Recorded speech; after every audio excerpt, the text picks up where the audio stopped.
Meus irmãos, a paz do Senhor.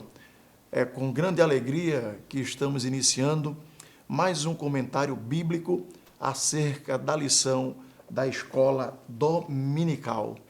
E desta feita queremos agradecer a oportunidade de aqui estar com você para juntos compartilharmos deste momento tão maravilhoso e agradável que é meditar na palavra de Deus.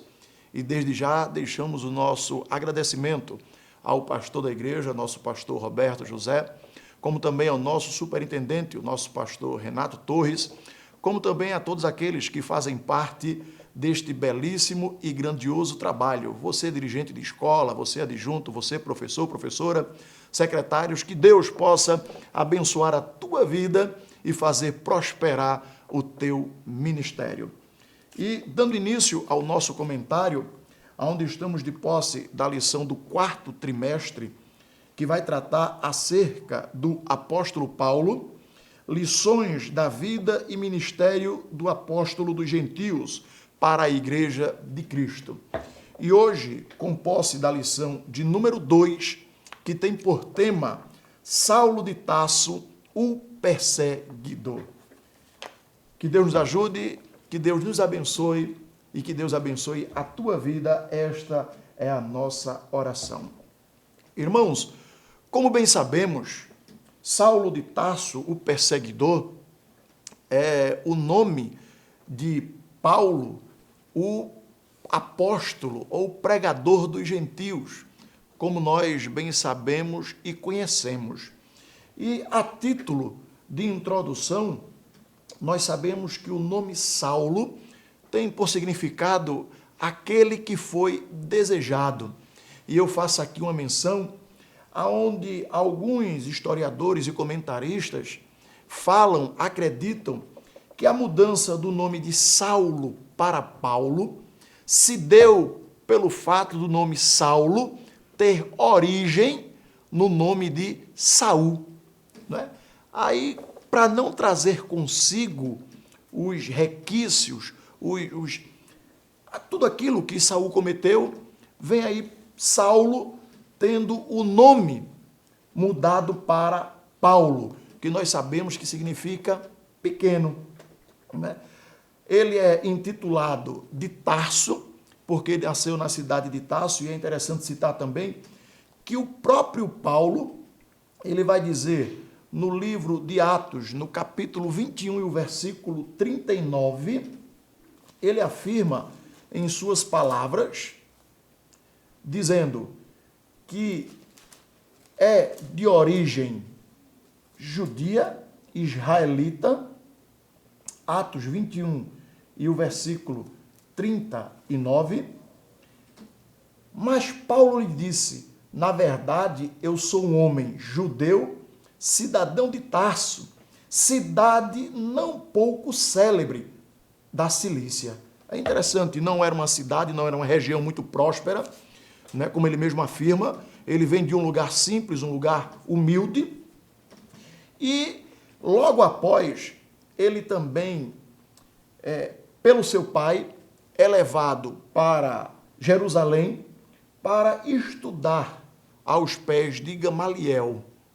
E nós vamos observar que este intuito do seu pai fez com que Saulo não só aprendesse, que Saulo não só se tornasse, né, um conhecedor da lei, mas faz com que ele seja influenciado por esta lei para se tornar um dos maiores seguidores do povo judeu, né?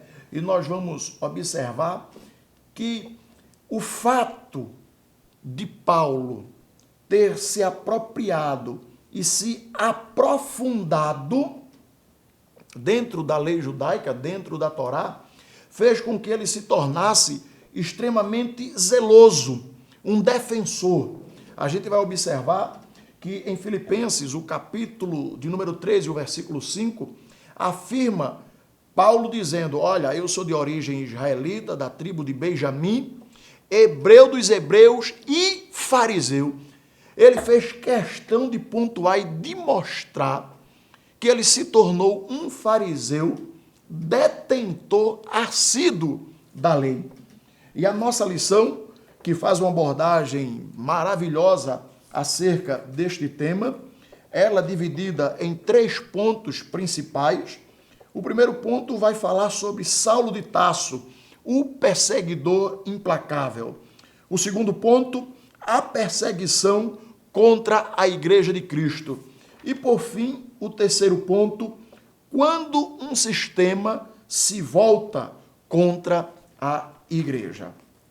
E eu gostaria, irmãos, de frisar, lendo para você no livro de Atos, no capítulo 26, e o versículo de número 9, a seguinte expressão: bem, tinha eu imaginado que contra o nome de Jesus, o Nazareno, devia eu praticar muitos atos. É interessante frisar que Paulo, a tornar-se conhecedor da lei, da Torá, ele percebe que deveria confrontar o nome de Jesus. Ele deveria combater o nome de Jesus como se Jesus e os cristãos fossem inimigos da lei, como se os cristãos fossem adversários da lei.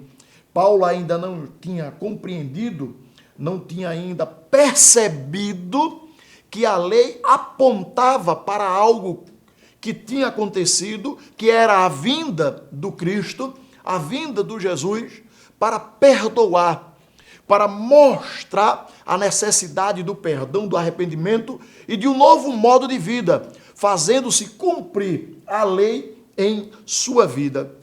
E a gente percebe, como fala o comentarista da lição, no primeiro subponto, ele descreve, e o próprio Paulo confirma isso em suas palavras, dizendo que ele, através da lei, se tornou um blasfemo, um perseguidor e um opressor.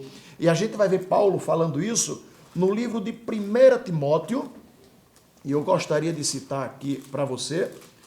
Vamos fazer uso da Bíblia como base naquilo que estivermos falando para os irmãos, no capítulo 1 e o versículo de número 13. Paulo, falando a Timóteo na sua epístola, diz: a mim, que dantes fui blasfemo e perseguidor e opressor. Olha que coisa interessante, o próprio Paulo reconhece que em tempos da sua não conversão, ele, além de blasfemar, além de perseguir e de oprimir, ele era implacável. Por quê, irmãos? Porque com Saulo não tinha piedade. Paulo não se importava se ele estava perseguindo homens, mulheres ou até mesmo crianças. Como afirma Atos 9:21, ele se torna um adversário dos cristãos e sai em busca da sua realização. E é interessante frisar que o comentarista, ele cita, né, no nosso texto, no nosso comentário, que Paulo respirava ameaças e mortes contra os cristãos. Saulo ainda não tinha compreendido, ele ainda não tinha entendido a verdadeira missão do Messias aqui na terra. Paulo ainda, sobre influência, esta é a verdade, de seus mestres, ele tomou para si o ódio, a ira que os mestres, os fariseus da época, tinham contra Jesus e usam Paulo agora como instrumento, como uma ferramenta para perseguir os cristãos. E a gente observa, né, que no contexto da vida de Saulo, a gente vai observar Paulo convertido, dando testemunho de si mesmo, de tudo que ele fez, de tudo que ele praticou, e lá, depois de transformado, depois de convertido, percebe-se a mudança. Mas até então, enquanto Saulo Gálatas, capítulo 1 e 13, diz o seguinte: porque ele vê como propósito e como objetivo, né? Porque a palavra perseguidor vem daquele que persegue, daquele que atormenta, daquele que pratica a maldade. E Gálatas 1,13 diz: porque já ouviste qual foi antigamente a minha conduta no judaísmo. Não tem como nós negarmos que Saulo sofria influência, que Saulo tinha, como ele mesmo diz, que ele se dirigia aos magistrados, ele se dirigia ao sumo sacerdote, pedindo cartas, pedindo autorização para poder perseguir os cristãos, para poder perseguir a igreja. E ele completa o termo dizendo: como sobremaneira perseguia a igreja de Deus e a assolava. É por isso que o termo vai dizer que Paulo se tornou no perseguidor implacável, sem escrúpulos, truculento, como afirma o comentarista da nossa lição. E dentro desse contexto, nós observamos que cada vez mais Paulo ele vai mergulhando numa obscuridade do judaísmo, né, com propósito, com intentos, né, de contribuir e cooperar, né, com os judeus daquela época, constituído pelos fariseus, pelos sacerdotes, para impedir, para tentar parar com que a igreja, com que o evangelho se propagasse. E alguns comentaristas vão afirmar que o ocorrido quando se levanta aquela grande perseguição logo após a morte de Estevão, alguns afirmam que dali se deu início como os cristãos, sofrendo ameaça de perseguições, começaram a se espalhar, começaram agora a querer buscar refúgio em outras terras, também contribuiu para que o evangelho fosse propagado, para que o evangelho chegasse até outras regiões. Mas nós temos observado que o principal canal de evangelismo para os gentios, para outros povos, para outras nações, se deu através do apóstolo Paulo. E eu gostaria de citar aqui para você Atos, capítulo 22, né? Se você puder ir anotando como referência e depois você poder comparar, Atos, no capítulo 22, o versículo 3, Paulo diz o seguinte: quanto a mim, sou varão judeu, nascido em Tarso da Cilícia, mas criado nesta cidade, Jerusalém, era onde ele estava, aos pés de Gamaliel, instruído conforme a verdade da lei de nossos pais, zeloso para com Deus, como todos vós hoje sois. É interessante frisar que cada vez mais que a gente se aprofunda lá no contexto da vida de Paulo, a gente observa que ele, como se com os olhos vendados, não conseguia enxergar a revelação do evangelho. E ele diz que era zeloso para com a lei. Mas que lei era esta? Era a lei que não aceitava, era a lei que não concordava com o cristianismo. Era a lei que não aceitava, como vamos ver um pouco mais à frente, que um ser enviado por Deus como Messias, como Salvador, como libertador, morresse na cruz do Calvário. Paulo via isso como uma afronta. Paulo via isso como um escândalo. O comentarista diz aqui no terceiro subponto: para Saulo, o anúncio de que um crucificado pudesse ser o Messias prometido pelos profetas do Antigo Testamento era um escândalo.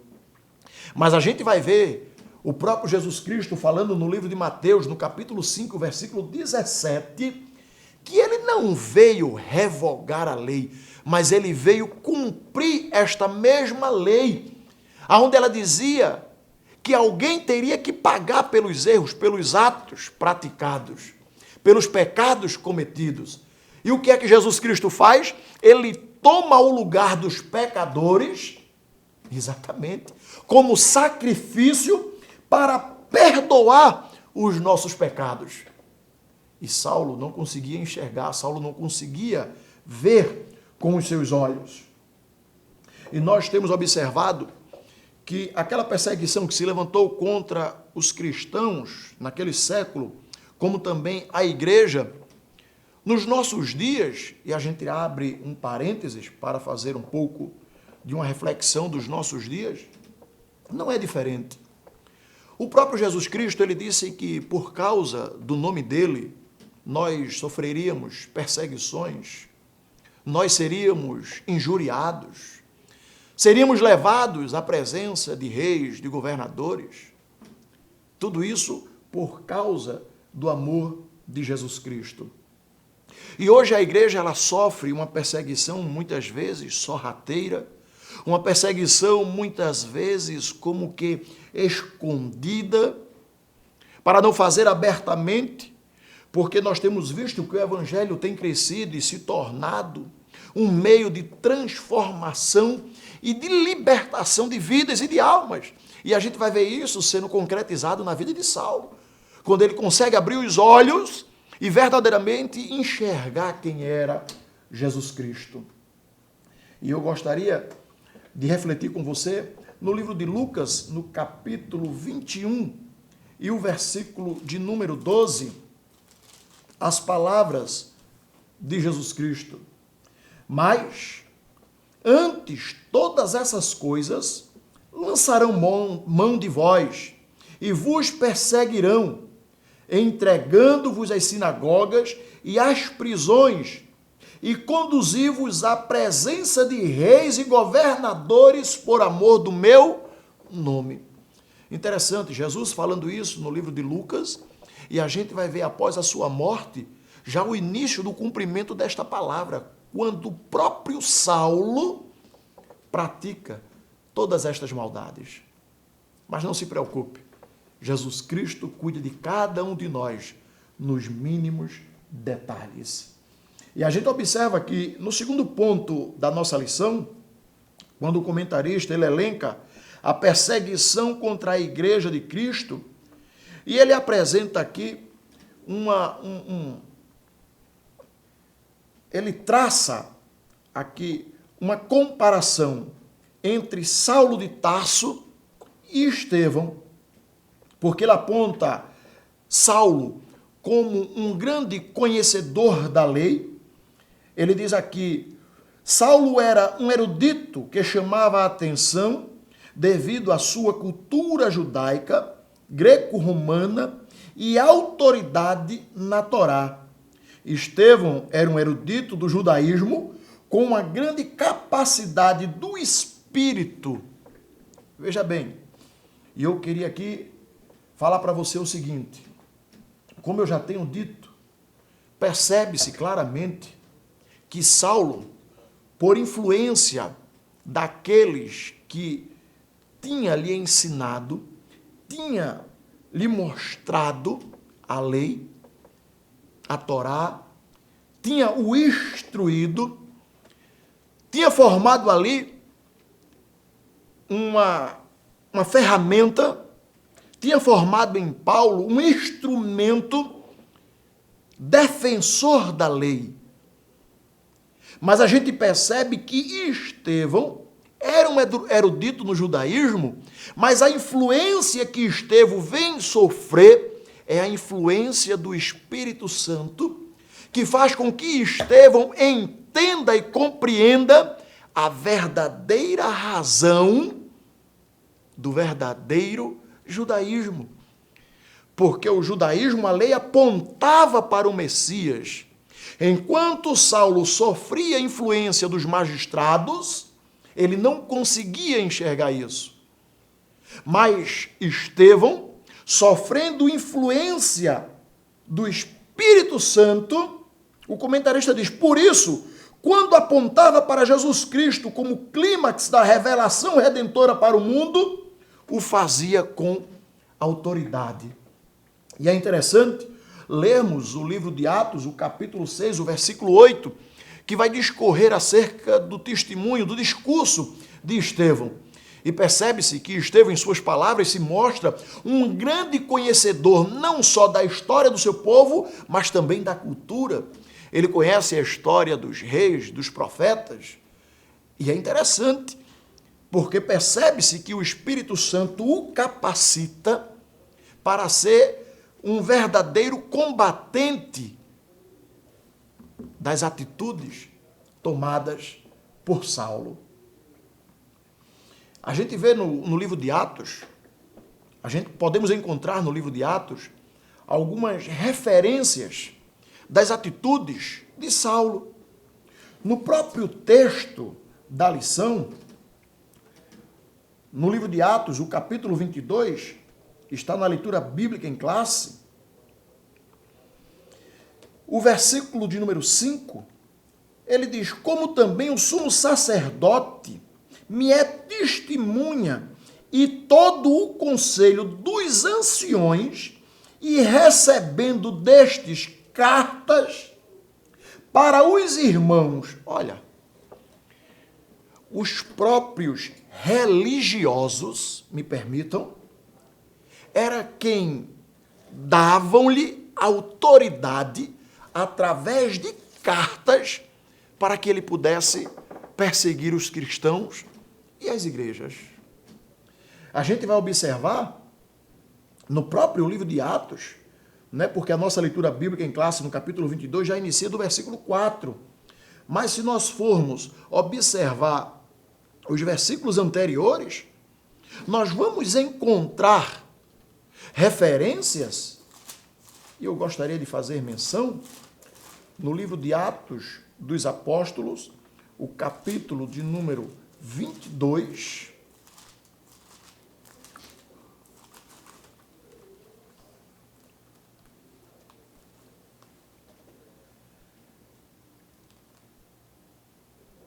o versículo 4 em diante, como nós falamos, como também um sumo sacerdote me é testemunho, o qual lemos, e todo o conselho recebendo destes cartas para os irmãos, fui a Damasco para trazer manietados para Jerusalém aqueles que ali estivessem, a fim de que fossem castigados. Saulo tinha um propósito dentro de si. Saulo tinha um objetivo dentro de si, que era punir, que era castigar, que era levar ao sofrimento todos aqueles que se declaravam cristãos, todos aqueles que defendiam veementemente o nome de Jesus Cristo. Paulo toma para si este propósito, Paulo toma para si este trabalho, este objetivo. E talvez a gente se pergunte o porquê de tanta ira, o porquê de tanta revolta. Nós observamos que o terceiro ponto da nossa lição vai tratar acerca de quando um sistema se volta contra a igreja. E eu gostaria agora de ser bem claro para você, em minhas palavras. Como eu tenho dito, Paulo recebia influência vinda dos religiosos da época, dos fariseus, dos sacerdotes. Saulo, era induzido a praticar todos aqueles males. Saulo era induzido a confrontar o cristianismo, acreditando que o que ele estava fazendo era em nome de Deus. Porque até então Paulo enxergava Deus como um Deus que se irava. Paulo via em Deus um Deus que não tinha misericórdia, mas que só agia com justiça. Saulo via em Deus um Deus que não podia estender a mão usando de compaixão, usando de misericórdia, não. Saulo via um Deus irado e queria fazer justiça com as próprias mãos contra aqueles cristãos, aquela igreja que se iniciava e que tinha um crescimento surpreendente. Livro de Atos dos Apóstolos, a gente encontra aqui uma referência. Por que aquele sistema daquela época se volta contra a igreja? Se volta contra os cristãos. Livro de Atos dos Apóstolos, capítulo 2, e o versículo de número 47, diz: louvando a Deus e caindo na graça de todo o povo, e todos os dias acrescentava o Senhor à igreja aqueles que se haviam de salvar. Percebe-se que o movimento cristão naqueles dias, pelo seu crescimento, como este versículo afirma, que dia após dia fazia-se com que os cristãos fossem aumentando em número e também em conhecimento, porque aqueles cristãos, eles estavam sendo ensinados, eles estavam sendo instruídos pela verdadeira palavra de Deus, e eles eram fortalecidos, eles eram fortificados, e isso fazia com que o judaísmo fosse enfraquecendo, fosse perdendo, vamos dizer uma palavra mais, popularidade entre aqueles da sua época. E isso chama a atenção dos sacerdotes, e isso chama a atenção dos fariseus. E eles levantam agora, de maneira implacável, tendo tendo a Saulo como principal instrumento para pôr em prática esta luta, esta guerra contra a igreja. E eu coloco aqui como observação, a igreja de hoje, ela não só é perseguida, mas ela também é confrontada, intimidada. E principalmente, em nossos dias, a igreja, ela sofre a tentativa de ser calada. Porque a igreja é a detentora da verdade através da Bíblia Sagrada, através da palavra de Deus. A igreja é que pode lutar contra um sistema corrompido. A igreja é que pode lutar contra as ciladas que o nosso adversário tem colocado diante de nós a cada dia. A igreja é o instrumento levantado por Deus para combater um sistema caído, um sistema que visa tão somente atentar para os prazeres, atentar para aquilo que é passageiro. E a Bíblia vai dizer que o mundo já está no maligno. A Bíblia afirma que o Deus deste século, ele cegou o entendimento dos homens para que eles não vejam, para que eles não consigam enxergar a verdade. E que verdade é esta? Jesus Cristo, como Senhor e Salvador de nossas vidas.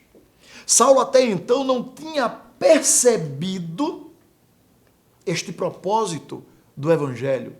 Saulo até então não tinha percebido o verdadeiro propósito da morte de Jesus Cristo na cruz do Calvário. E ele se levanta como um perseguidor implacável contra o Evangelho ensinado, mostrado e principalmente vivido pelo Senhor Jesus Cristo. E nós observamos que esta perseguição, Ela tem início lá, e a gente percebe lá no livro de Atos. E nos dias atuais, de maneira implacável, o nosso adversário ainda luta, ainda guerreia, ainda afronta, usando-se de todas as maneiras e meios para tentar destruir, para tentar fazer com que esta igreja viva, lavada, remida pelo sangue de Jesus Cristo, não cumpra o seu ministério aqui nesta terra. No livro de primeira carta de Pedro, nós vamos encontrar no capítulo 5 e o versículo de número 8.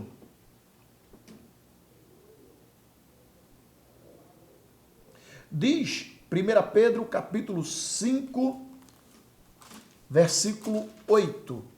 Nos diz a palavra de Deus: sede sóbrios, vigiai, porque o diabo, vosso adversário, anda em derredor, bramando como leão, buscando a quem possa tragar. Logo se percebe que esta guerra, que esta luta, não é simplesmente uma luta terrena, uma luta física. Ela também passa para o campo espiritual, porque nós temos um adversário. E o versículo 9 diz: ao qual resisti firmes na fé, sabendo que as mesmas aflições se cumprem entre os vossos irmãos no mundo. A igreja hoje é um instrumento de Deus para a restauração. A igreja hoje é um instrumento de Deus para a transformação. E desde os primeiros séculos, o inimigo, nosso adversário, ele tem tentado, ele tem feito de todas as formas e maneiras o intuito de levantar barreiras para que este evangelho, dias após, alcança este Saulo, que era perseguidor, e o transforma num dos maiores pregadores do evangelho. Mas foi preciso ele entender e compreender o chamado de Deus em sua vida. E como falei lá no início do nosso comentário, o Paulo transformado é quem mais dá testemunho de quem ele era, de como ele viveu, de como ele agiu, de como ele praticou tanta maldade quando ainda não conhecia o Cristo. E hoje se faz necessário que eu e você, como igreja, tenhamos o compromisso de alertar aqueles que lutam, aqueles que intentam contra a igreja, qual o verdadeiro propósito da igreja? Qual o verdadeiro propósito do cristianismo? A nossa luta, como diz a Bíblia, ela não é contra a carne, não. A nossa luta, ela não é física, ela não é material. Nós temos uma luta espiritual, principalmente. Efésios, no capítulo 6, e o versículo de número 12, nos diz: porque não temos que lutar contra carne e sangue. Olha, observe bem. O principal propósito de Saulo era afrontar, era perseguir, era assolar, era castigar os cristãos daquela época. Mas a gente percebe que no livro de Efésios ele diz: olha, a nossa luta não é contra a carne e contra a sangue, mas sim contra os principados, contra as potestades, contra os príncipes das trevas deste século, contra as hostes espirituais da maldade nos lugares celestiais. Dia após dia, como igreja perseguida, como igreja afligida, nós estamos combatendo o bom combate. nós estamos guerreando a boa guerra, que é propagar o Evangelho, que é mostrar de maneira clara para aqueles que estão destituídos da glória de Deus, como afirma a palavra, que existe reconciliação, que existe perdão. O Deus que Saulo conhecia, que era um Deus que castigava, que era um Deus que guerreava, que era um Deus que não usava de misericórdia, no Evangelho vem ser revelado por Jesus Cristo um Deus misericordioso, um Deus longânimo, que está disposto a perdoar o mais vil pecador, mostrando que há esperança, mostrando que há solução para este mundo, para este século, desde que se creia, que se acredite na morte e ressurreição de Jesus Cristo na cruz do Calvário.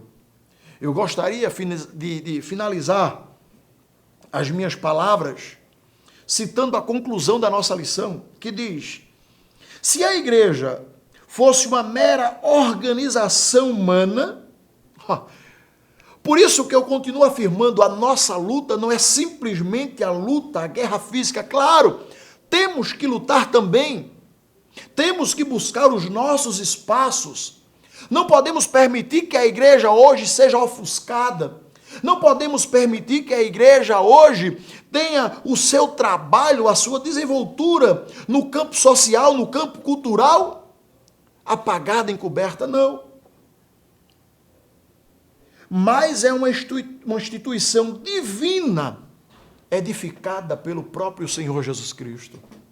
Então, a missão, a tarefa da igreja, não só na esfera física, mas também na esfera espiritual. E você está embutido dentro desta grande batalha, dentro desta grande guerra. As aflições que os cristãos passaram e ainda passam faz parte de um projeto maligno, faz parte de um projeto do nosso adversário, porque a Bíblia afirma que o intuito dele é roubar, matar e destruir. O principal propósito do nosso adversário é destruir, é impedir o crescimento da igreja e a propagação do Evangelho. Mas Deus tem os seus meios. Deus tem as suas formas de trabalhar. E é por isso que nós estamos juntos, defendendo a causa da nossa igreja, defendendo a causa do Evangelho de Cristo. Que Deus em Cristo possa nos ajudar. Que Deus em Cristo possa, através da lição deixada por Saulo como perseguidor, como opressor do Evangelho, venha nos encorajar, venha nos fortalecer a batalhar o bom combate, a guerrear a boa guerra, em nome do Senhor Jesus Cristo. Que Deus em Cristo nos ajude, que Deus em Cristo nos abençoe, que você, professor, que você, dirigente, possa tirar proveitos deste breve comentário aqui feito por nós, para que no domingo, na escola bíblica dominical, Deus ele possa te usar com grande poder através do seu divino Espírito para você abençoar vidas e mostrar que sempre teremos inimigos, sempre teremos adversários, sempre vamos sofrer, passar por perseguições, por lutas, por entraves. Mas como diz a Bíblia, é mister que tudo isto aconteça para que se cumpra a palavra de Deus na minha e na sua vida. Que Deus em Cristo nos abençoe e que você possa ter uma boa aula em nome de Jesus. A paz do Senhor para você. Você sabia que a Livraria Arca Missionária vai até você? Pois é, para sua melhor comodidade, sua livraria agora dispõe dos serviços de entrega.